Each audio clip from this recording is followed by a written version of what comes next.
Hello, and welcome to episode 120 of Prog Review. And if you haven't read the description, I shall be talking about Carnival of Souls by The Wishing Tree. And if you've not been following the last few videos, I'll just explain. I'm kind of doing a Marillion week to celebrate the release of Sounds That Can't Be Made, their latest studio epic. And I'm looking at some of the albums released by the band and by the alumni of the band, even ex-alumni in case of fish. And this one, The Wishing Tree, was put out by Steve Rothery, guitarist, with Marillion. It was originally released in 1996, though there was a reissue in 2001, I believe, where it came with a second disc. So, yes, what can we say about this? This is Carnival of Souls, Wishing Tree. It's a bit different from Marillion. It features Steve Rothery and Pete Terraris on the bass, so a link to Marillion. Got Paul Craddock on the drums, and the singing is handled by Anna Stobart.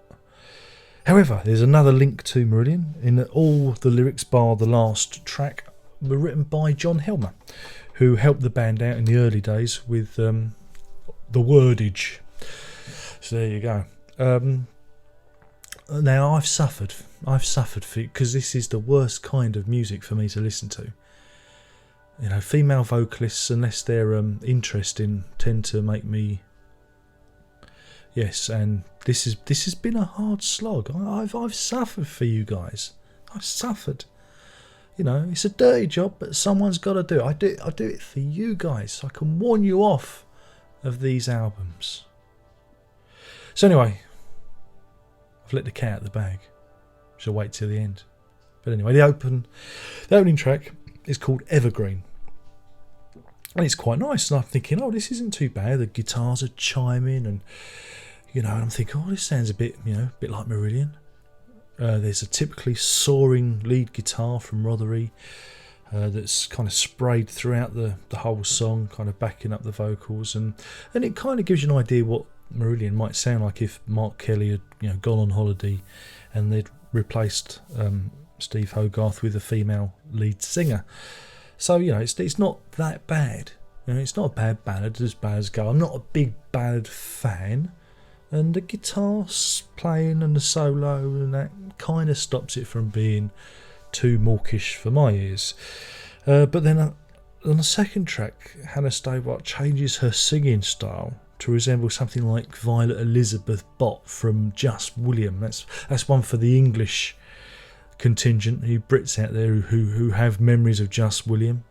Yeah, I'm talking the 70s version. Yeah, and I suddenly wanted to stick needles into my ears. The song is twee. It's almost like a nursery rhyme, and there's a line in it where she talks about pulling the legs off of the starfish that I just wanted to hit the skip button, bang, let's get me out of here. But I persevered, and it's a real shame because there is some nice acoustic playing from Steve Rothery, but this track, it's not for me, I'm afraid. Ooh. And this is followed by Night Water, and it starts with 12-string acoustic, and there's a riff that Rothery plays. I think, oh, that sounds familiar. I couldn't place where it came from. It sounded Marillion-ish, as it would do.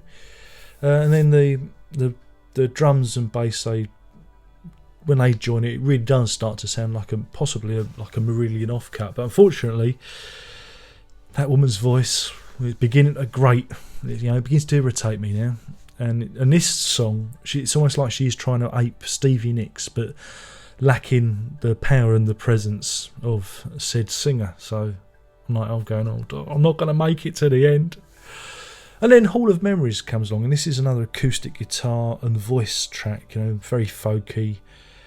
And this time Stobart seems to have relaxed, and she's singing in her own voice, and it's not too bad. I mean, it's nice enough.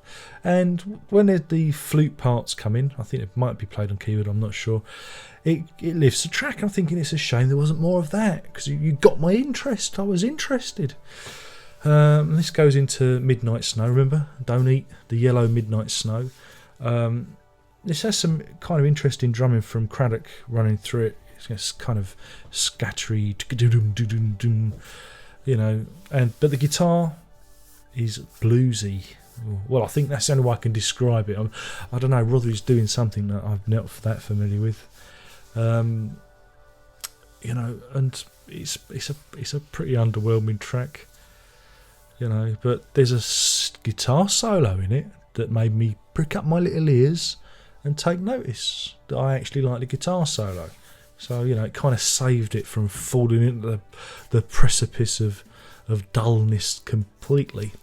Night of the Hunter, I was hoping that this might be a cover of the Sally Oldfield track of the same name, but alas, it was another lackluster, dull folk rock song.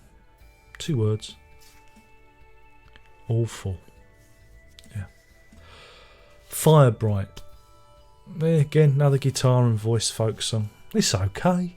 Not as offensive as the previous track, but like this record, there's nothing for me to get my teeth stuck into. There's no memorable hooks. There's no bits that make you go, oh, I want to hear that again.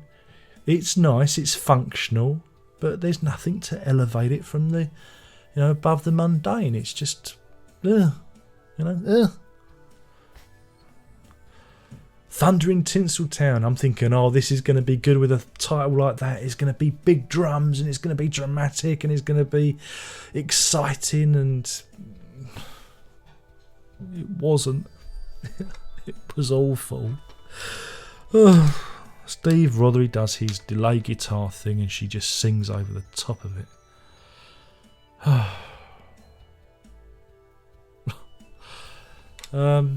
Yeah, there's some keyboards near the end of the track that attempt to lift the song, but it's completely undercooked. In fact, it's raw. I'd send it back if it was a dish served to me in a restaurant. I'd say, take this back, I want to talk to the chef, and give him a good slap around the chops. That's what I'd say. Oh yes, sir. Oh yes. And by Empire of Lies, I was seriously eyeing up the skip button. I was looking at it and going, I could just skip this and pretend that I've listened to these songs. I could just skip it. I could. They wouldn't know. They wouldn't know. They wouldn't know that I've skipped these tracks and got to the end. But no, I thought, no, that'd be cheating. I'm going to suffer this one. But, so I persevered, and it takes a more rock approach. We have the full band back in the picture, and there's some screaming guitar from Rothery. It's very rocky, but it's not enough to save this song from being a bit of a dull turkey. It's just there's an air of dullness that pervades the whole record. It really is. And then we get to the last track, called The Dance. It's more acoustic folk rock. It's short. Thankfully, it's very, very, very short. And whilst the guitar playing is nice, Stobart's warbling leaves me cold, and I'm glad that they've only made 2 records, and I hope I'm never going to have to listen to the other one, because it was awful. It really was bad. I'm sorry. I know I should be kinder, but that woman's voice, he really could have done with singing with the name. I know they originally wanted him to work with Julianne Regan from All About Eve. I mean, if you like All About Eve, you probably like this record. Now, that's probably an insult to All About Eve fans, actually. But Rothery needed somebody with a bit more, pep, a bit more character. She was completely underwhelming, and I think some of the songs are just really, really, really bad. The lyrics are just, I can see why the lyrics were rejected by Meridian, because apparently a lot of these lyrics were rejected by Steve Hogarth for being too gothic and dull. And I can see why, because they're just absolutely awful. But then it could be down to the singer. The singer and the song. I don't know.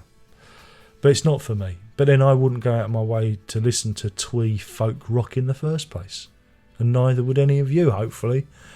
I like my female artists to be kooky and individual and actually have a voice that, keep me interested, to sing with passion and verve and gusto. Yes. And Stobart ain't one of them. There you go. So, a review. You want a review? I'll give you a rating. Oh yeah, a rating. I'm gonna give this 1 legless starfish out of 5. Yeah, 1 Legless Starfish out of 5. An appalling record. It really is appalling. There's not one saving grace on it. Really, there isn't. And that's a shame, really. But it's probably why it's kind of tucked away. It's probably because it's a lesser record. I'm glad I never bought it when it was released, because I did eye it up back in the day. I'm glad I didn't. There you go. So with that, I bid you a hey nonny nonny. And yeah, look forward to the next one. I'm going to have to find something else to review now. I don't know what the next one's going to be. Might do a Marillion one. What do you reckon? Should I do a Marillion one? Should I do an old Marillion one and then do Sounds That Can't Be Made? What do you reckon? Could toss a coin. Or I could do one from the Fish era and one from the Hogarth era and then do Sounds That Can't Be Made. The world is my oyster. Anyway, better stop before we run out of time. Remember, thumbs up, thumbs down. Leave your comments in the box below. Sit on my Facebook, tickle me Twitter, play me Google+. You've been a lovely audience for watching this. Hopefully you're enjoying it. I don't know. Are you enjoying it? Am I wasting my time? I don't know. And I'll see you again soon. Only one more thing to say, and that is a prog on. Oh yeah, we're gonna prog on. Yeah, I think that'll do. Really bad record. Oh, I'm gonna have to go and lie down in a darker room now. Ta-ta.